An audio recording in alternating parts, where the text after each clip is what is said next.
Next time when you decide to make crepes at home, observe this beautiful flow instability that happens. You take your pan that is hot and you take crepes.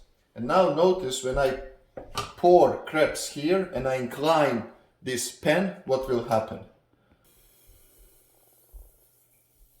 And now I incline it.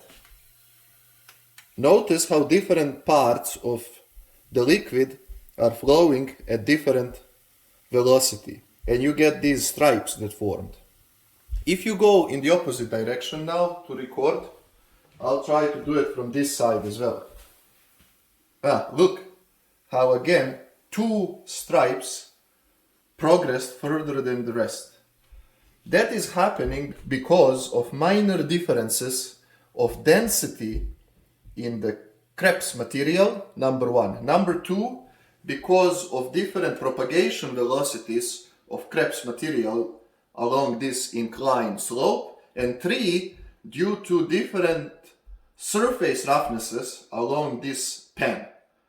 This is absolutely beautiful because something similar happens in atmosphere when a gust front or downburst spreads along Earth's surface, and we have different surface roughnesses affecting different parts of the outflow in a way that creates this instability.